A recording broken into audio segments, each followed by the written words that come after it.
Oklahoma AG's brawl in heated debate. I did not actually read this because it dropped like right before Yeah, um, those Showtime. Republicans had a great time on that stage. I bet I was there for part of it. Oh, the AG one? Oh no, I thought we were talking about the DA. No. So I'm gonna get to that one. So anyway, Non-Doc's been doing this great debate series. Check it out. Definitely worth watching. You will get some insight. I to watch the DA race because I'm more interested in that. Both these guys, in my opinion, are not great.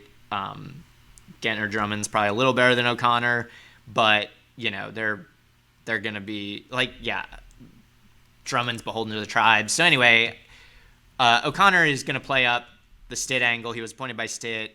He's gonna go full racist. He's the one who's filed to fast track 25 executions. So I mean, O'Connor's super gross in my opinion. Drummond's been more of a free spirit in the past. Hopefully he'll continue that. Um,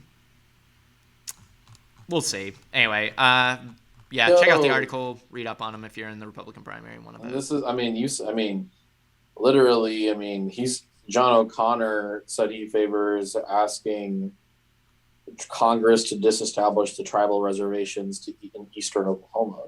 Yeah. So,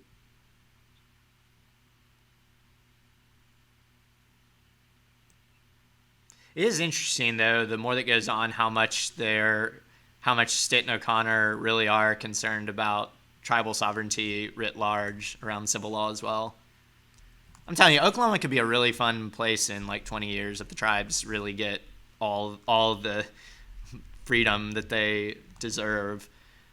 They could build radically different societies within the same boundaries of the state of Oklahoma if they feel so moved, which would be fascinating. Um, oh yeah, and then Mike Turpin was caught singing his praises. Yeah, I mean O'Connor's it's such a weird deal. Anyway, check out the debate series. Okay, so let's talk about the Oklahoma County DA. I watched both debates basically in their entirety, so I will try to recollect. It was mainly a fight between Kevin Calvi and Galen Giger. I believe is how bigger. they Giger is how they pronounced it. I don't know. I feel like Trace even changed it up sometimes. What was interesting about that race, just from like the total view, is I actually came out liking Robert Gray more. He seemed like just like the most reasonable on the stage. I mean, Jackie Ford probably is the most for our issues of the Republicans, but I just don't think she's going to make it out of the primary um, because she's was a Democrat and then switched, and I just think they will light her up for that. Um, but Gray seemed like of the Republican, the likely Republicans, he seemed like the most reasonable. Um, I mean, so like just being there for the debate, and I'm only going to comment on the Republican debate since I have a personal conflict of interest on the Democratic side. sure. But just first and foremost, like it turned into a Giger versus Calvi debate. Honestly, like that's just what it was. And watching like Jackie kind of sit there in the middle of the both of them, being Yeah. like, "God damn it, why did you have to put me here, Trace?" Yeah, And seriously. then which was hilarious. But on top of which, like I mean, Giger is he's an ADA right under Prater right now. Is that the case? Yeah, no, Um, he's been under Prater for the whole time. He's been the prosecutor's office for 20 some years. Right. And so it just makes it even more like confusing to watch this guy as a Republican work with. I mean, David Prater is a Democrat, y'all. And also, I mean, also so is Bob Macy. But I mean, let's just be honest, like issues wise, the both of them are absolutely atrocious. But Calvi's the absolute worst and scumbag out of all.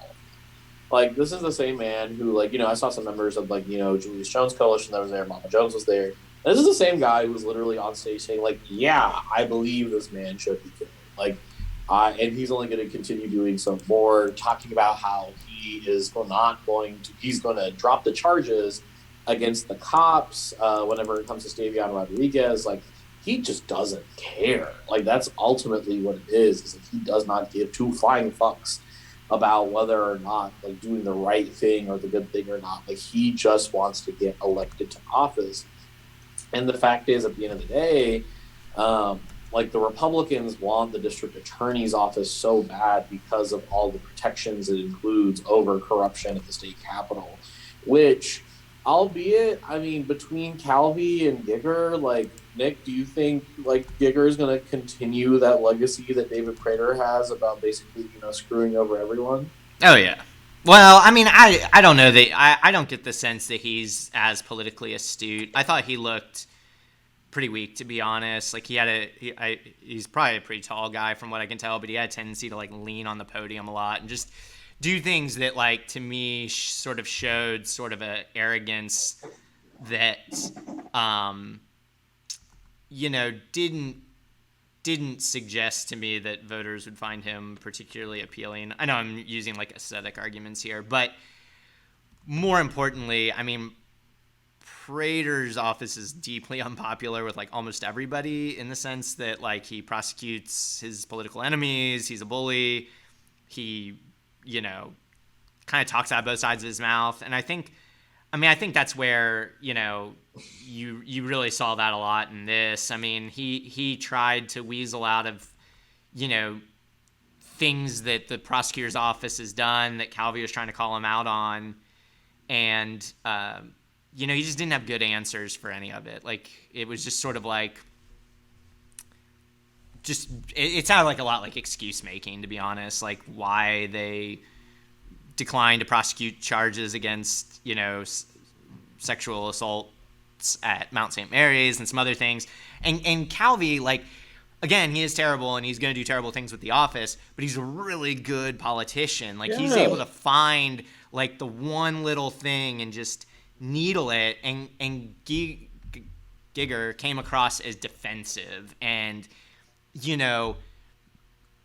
used lines like, God forbid if our DA makes his decisions based on, what's on News 9. And it's like, well, if you can't articulate why you made certain decisions and have a good reason for it and just say, well, the evidence says, like, that's not very good. And as Calvi pointed out too, they called a grand jury about, what was the grand jury? He didn't talk about in the article. What did they call the grand jury about? It was investigating Henderson? I don't know. They called a grand jury for something and couldn't get in a single indictment. And Calvi has a point. Like, grand juries often can find something, anything, and if you're going to call one and waste everyone's time, like, you sure as heck should be able to get something out of it. No, it was... Because what did they find? Oh, it was against the Pardon and Parole Board. It was the grand jury for the Pardon and Parole Board. So, Giger had no response. You went after the Pardon and Parole Board because you want to kill Julius Jones, and you wanted to immerse yourself in that process in a way that is unfair, unethical, frankly should be illegal, and you couldn't even get your grand jury to offer up anything to indict him. I mean, anyway, so it just, I just think Calvi had much better points. He also made comments about, in his way of picking fights with everyone, is now going to be apparently a big enemy of Sheriff Tommy Johnson because, nice. You love to see the Republicans eat each other. Or no, sorry, it wasn't Tommy Johnson. Calvi got the endorsement from Tommy Johnson, and Giger pointed out that Calvi had given money to Johnson. So sorry, I missaid that. So anyway, a big thing but with Giger Calvi, got though, is like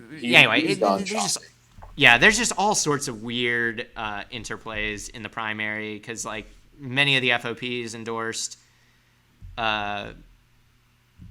Giger, even though Calvi's the one that wants to drop charges against police. So it's like there's just all these sort of weird weird deals. But I think Calvi is playing to the public better and is pointing out the things the public actually cares more about. He also talked about the LaRue Bratcher case, which was a claim of self-defense in a shooting death, or anyway. Anyway, Calvi's he's weaving like kind of a thread that's like really tough to undo. I do think the prosecuting cops, though, is a big mistake, or dropping the charges against cops is a huge mistake on Calvi's part. I don't think the public supports that, especially if anyone has seen the tapes. But in a primary, yeah. In a primary, the Republican primary, that's what's going to get the supremacists out. Yeah.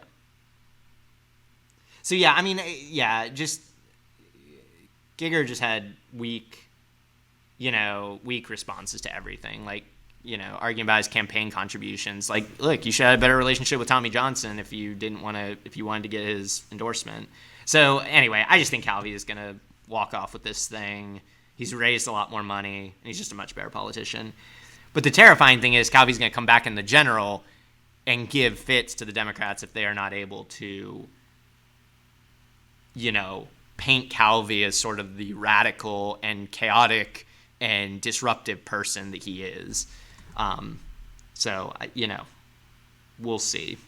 We'll see what happens there. But, yeah, I don't think the debate changed much. But it did sort of give a big overview of, like, what Calvi's going to run on. And it's a weird mix of, like, far-right, moderate left, because Calvi's pretty good on fines and fees and some other reform-sounding things.